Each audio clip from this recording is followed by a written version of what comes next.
အားလုံးပဲမင်္ဂလာပါရှင်ဒီဗီဒီယိုလေးကိုကြည့်မိတယ်ဆိုရင်ဒီဗီဒီယိုလေးကတင့်အတွက်ပါပဲเนาะကြုံမသွားပဲအဆုံးထိကြည့်ပေးကြပါရှင်ကျမကတော့လေ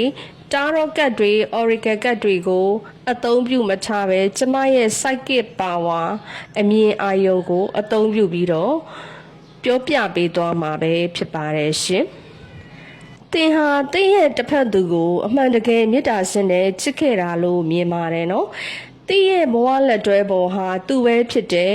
သူ့အတွက်တင်းရဲ့စိတ်တစ်ခုလုံးကိုနှစ်ပြီးတဘဝလုံးစွာရည်ရွယ်ပြီးချစ်ခဲ့တာပါနော်သူ့ပေါ်မှာတက်နိုင်သလောက်အကောင်းဆုံးပေးဆက်ထားခဲ့တယ်သူနဲ့နီးစပ်ဖို့လည်းအကောင်းဆုံးစူးစမ်းခဲ့တယ်သူ့ပေါ်မှာလည်းအယံသစ္စာရှိခဲ့တယ်သူ့ကိုတကယ်ကို unconditional love ချွင်းချက်မရှိတဲ့ချစ်ချင်းမြတ်တာနဲ့ကိုအချစ်စစ်အချစ်မှန်နဲ့ချစ်ခဲ့တာမျိုးလို့မြင်ပါတယ်နော်ဒါပေမဲ့လေတင့်ရဲ့တစ်ဖက်သူဟာတင့်အပေါ်မှာအကြောင်းပြချက်ရေးရရမရှိပဲရုတ်တရက်လမ်းခွဲသွားခဲ့တယ်လို့မြင်ပါတယ်နော်တင့်အနေနဲ့လည်းဒီလိုဘာလို့ဖြစ်ခဲ့ရတာလဲငါမှဘာအမှားများရှိနေလို့လဲဆိုပြီးဘာချွေရင်ချက်မှလည်းမရှိအမှားလဲတစုံတရာဘာမှလည်းမလုံထားမိတဲ့မိမိကိုယ်ကိုတောင်ပြန်ပြီးတော့စဉ်းစားပြီးတန်တရားဝင်အံ့ဩသွားရလောက်တဲ့အထိပါပဲနော်ဒီလိုလမ်းခွဲပြီးတင်မဟုတ်တဲ့အခြားတစ်ယောက်ကိုရွေးချယ်သွားခဲ့တယ်အဲ့ဒီအခြားတစ်ယောက်ကလည်းတင့်လောက်ဘဝအခြေအနေအဆင့်တန်းမရှိသူသို့မဟုတ်ပညာမတတ်သူသို့မဟုတ်ရုပ်ရည်အနေနဲ့ကလည်းတင့်ရဲ့တဝက်တောင်မလှတဲ့သူမျိုးကြည့်မကောင်းတဲ့သူမျိုးဖြစ်နေတတ်တယ်လို့လည်းမြင်ရပါတယ်နော်တင်ကိုယ်တိုင်အနေနဲ့ကလည်းဒီတပ်ပါဆန်ရဲ့အခြေအနေကိုစုံစမ်းသိရှိထားတယ်လို့မြင်ပါတယ်နော်ကျမပြောတာမှန်တယ်မဟုတ်လားရှင်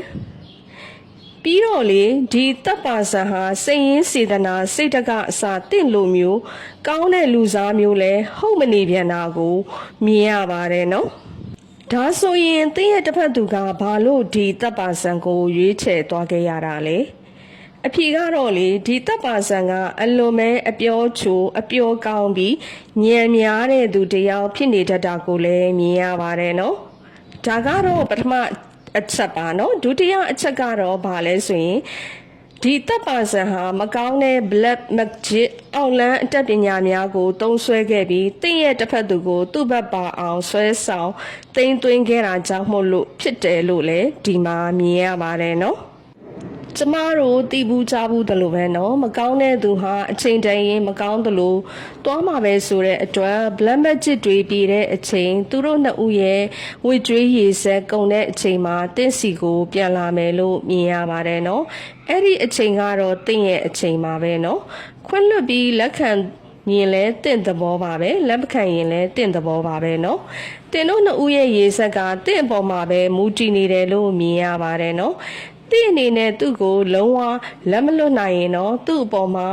ချွင်းချက်မရှိတဲ့ချစ်ချင်းမေတ္တာတရား unconditional love လေးထားပေးပြီးမေတ္တာလေးပို့ပေးပြီး divine timing ကိုစောင့်စားပေးပါလို့ဒီနေရာကနေအကြံပြုပါရစေရှင်ချစ်တဲ့သူတိုင်းပေါင်းစည်းနိုင်ကြပါစေရှင်